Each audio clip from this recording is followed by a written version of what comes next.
In an accident, he loses his family and learns that spies exist. Therefore, he prepares to become the most powerful. The narrative starts with Tai, a young boy who has recently lost his family in an unfortunate incident that everyone encounters with a truck made him understand how fragile life is. Thus, he gets terrified that he might lose everyone close to him. His childhood friend Mutsumi tears up at the death of his loved ones, but she informs him, "You shouldn't worry because she won't leave him." After a while, we see Tai in his classroom when his peers come to him and ask to accompany them on a game, but they become frustrated when he declines them. Given that this is not the first time he rejected them, they ponder why he does not wish to interact with them, yet they choose to retreat after realizing how anxious he is, assuming he is timid, but we find out that he's glad they came over. He simply doesn't want to speak with other people as he is still unable to move on his family's death. When they depart, Mutsumi comes over to him and hands him meal, informing him that he must eat properly. Their fellow students watch them, and we discover that the reason they're jealous is everyone likes Mutsumi. She starts to worry about Tai, since he's beginning to exhibit an antisocial behavior, insisting that he should speak with others. But he explains to her how she turned down their senior classmate, Tanaka. Believing he is a wonderful person thus, Tai questions her decision to reject him, but she instructs Tai not to consider what she said. He must move on and speak with other people. She's about to feed him, but Hirokawa, the vice principal, swallows it instead. She gets agitated and reminds him about the promise to cut back on his snacking. Nonetheless, he clarifies that he was unable to control himself. She's aware that he had planned to be traveling for work, but he describes how he changed his travel plans. Since he didn't get to enjoy her cuisine, he compliments her hair's color,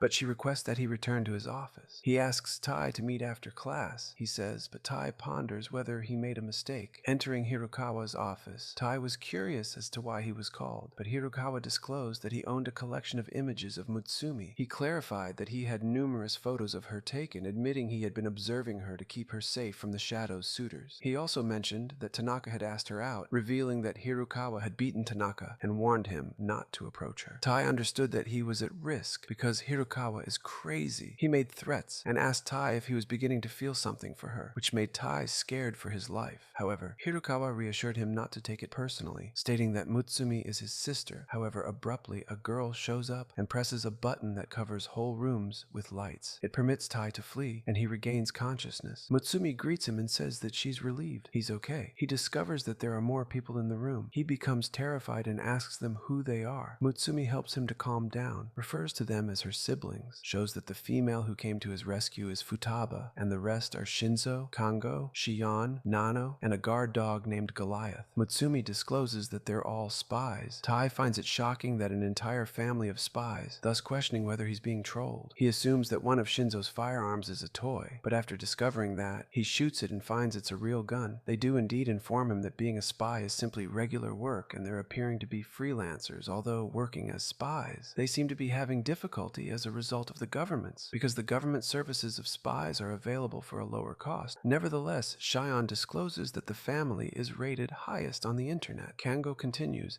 their sibling, Kyoichiro, is increasing their fame since the women like him. Tai understands that Kango is discussing about Hirokawa. Futaba reveals Kyoichiro. Despite his flaws, he's the most outstanding spy in the household. Tai ponders the reason he's being targeted for, so she discloses that they obtained intel that stated someone is attempting to murder Mutsumi. Futaba tells an incident that Mutsumi was on the verge of death due to Kyoichiro, and the incident's stress caused her hair to turn white, which he blamed himself for what occurred. He began obsessing over her desire to do whatever it takes to keep her safe. He eliminated everyone surrounding her, yet he granted Tai an exception since he's her childhood friend. But after discovering information regarding Mutsumi, Kyoichiro made the choice to remove him as the siren abruptly sounds. Kyoichiro walks into the house, but the siblings vow to keep Tai safe. Shinzo discloses that he sets up traps in the residence, yet all are aware that there's nonetheless a drawback given that Kyoichiro has amazing abilities. Tai believes he's creating problems for them, but Futaba advises him not to consider it, saying her family has always been like this. She suggests that he wed Mutsumi because she reveals that an agreement exists in their family which stops them from murdering each other. She shares with him the details of the ring ring of cherry blossoms that is utilized by everybody in her family, talking about getting married. Officially becomes the time that half of it is transferred to their spouse. Kyoichiro is unable to kill him if Mutsumi gives him the ring, but she is opposed to marrying him since he hasn't recovered after the passing of his family. Futaba values their choice, hopes everyone is ready to battle Kyoichiro. However, they discover he's already in the room, claiming he have destroyed Shinzo's traps. He is warned to back off by Futaba, but he declines. She abruptly slams him to the ground when he refuses, and everyone start attacking him all together, but he manages to protect himself. He uses his weapon to blow them away.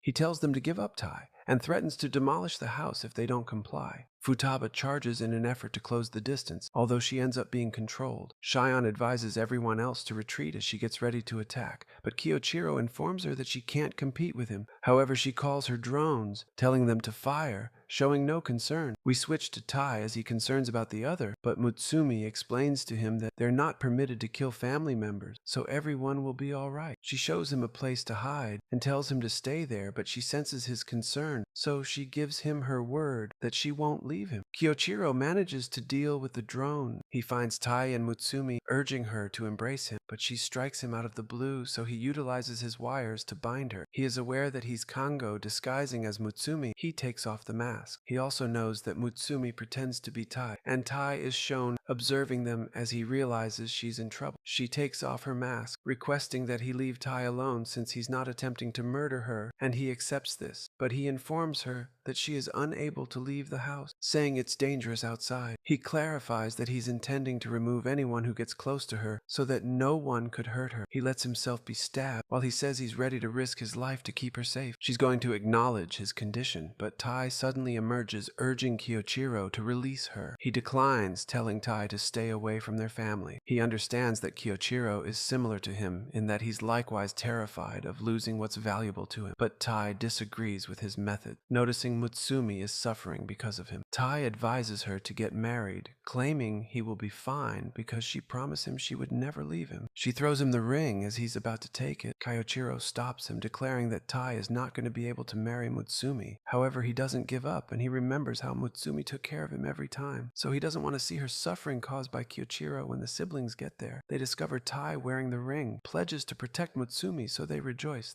He's great. And Futaba advises Kyoichiro to train him so he can protect Mutsumi.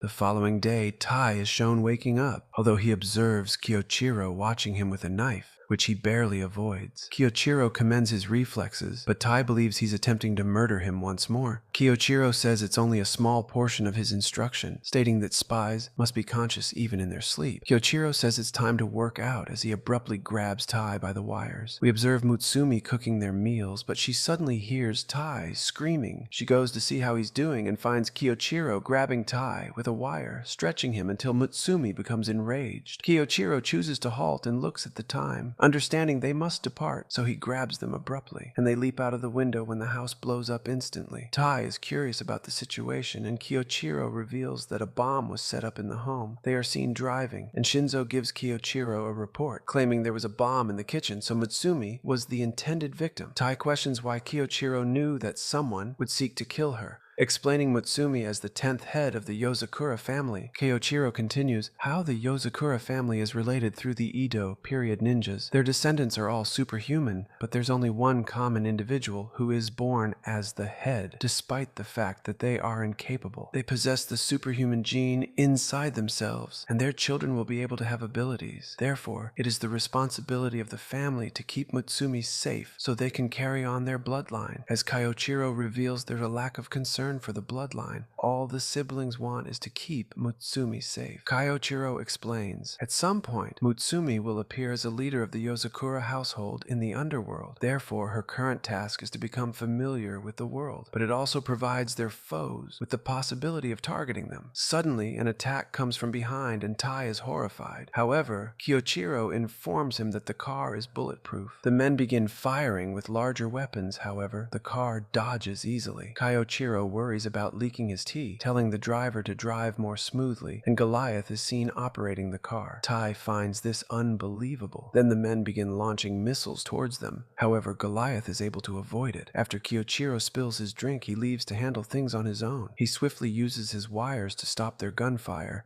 and destroys the two cars that are pursuing them. He comes back to Tai and Mutsumi, reminding Tai that since he has joined their family, he must also keep Mutsumi safe as he plans to teach him everything about being spy. Kyoichiro hands him a firearm and informs him that his first task is to keep Mutsumi safe from the killers for the entire day. When she gets to school, Mutsumi's classmates welcome her, but Tai is seen coming up after. He sweeps the entire room. While the girls find it weird to see him running in the room, the other boys welcome Tai. However, as they see his face, they are surprised and wonder what is wrong with him. Returning to the vehicle, Tai looks shocked, but Kyoichiro informs him that he can shoot at anyone. Even if he murders someone, he will cover it up. Mutsumi tells her brother to quit messing around, which Tai is happy to hear. However, she stated, bombs and poison pose the most threat, making a gun ineffective.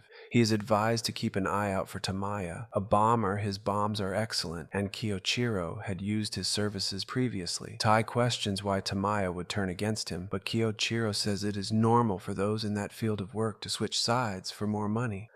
Kyoichiro shows that Tamiya's only shortcoming is his social media addiction, as he updates his posts regarding his work. Kyoichiro informs them about the hostages he must set free, so he aren't going to be with them, but warns Tai not to let down his guard. In response to Tamiya's post that 2 more bombs are on the way, so he needs to protect Mutsumi at all costs until he returns. Tai surveys the room, guessing about possible bomb locations. He decides to go with Mutsumi, but Tamiya posts something stating that the second bomb is being set up, so he begins to panic. One of the boys' balls hits him. They look after him, but he notices a figure over the window and rushes for it. He arrives at the infirmary, pauses at the entrance, and the nurse appears behind him, asking whether he's okay. He excuses himself in a hurry, but we notice the woman smile. Back in the classroom, Mutsumi speaks with her classmates as Tai looks at his phone and notices that the last bomb has been placed. He considers how Mutsumi has developed safety skills similar to how she never consumes whatever that's offered to her, and how she makes an effort to not be by herself alone. Boys again said sorry to him for hitting him, and they offer him a piece of chocolate. He eats it immediately, and his peers are startled. They reminded him how anxious he gets when they usually speak with him. Tai feels sick right away, so they believe they have to get him to the infirmary, but they recall that the nurse is away today. After he falls unconscious and wakes up, he sees Mutsumi. She brings up the infirmary shut today. Tai questions if he's the right person for her, thinking he was ignorant about her. Even though they're childhood friends, she was constantly in danger, but she was always there for him. He realizes how he has never even considered her emotions when he chose to marry her.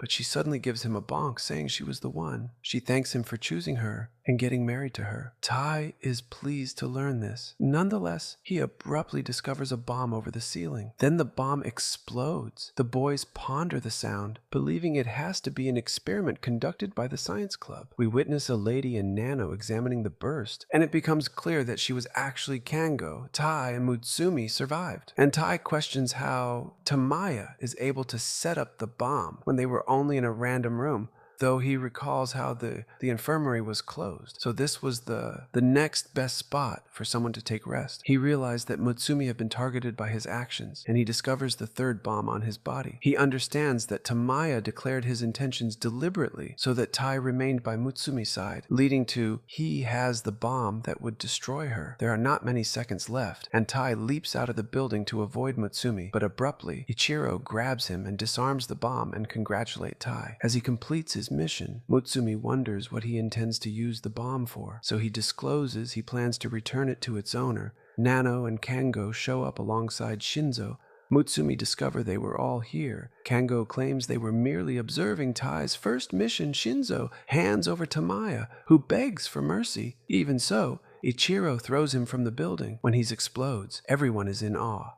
When Tai gets to their residence, Kyochiro gets upset, but Mutsumi makes him remember how Tai's apartment was damaged by the explosion, and knowing that since they are married, he cannot decline. So he warns Tai to watch his back. That's the end of the video. Thanks for viewing, and I'll see you.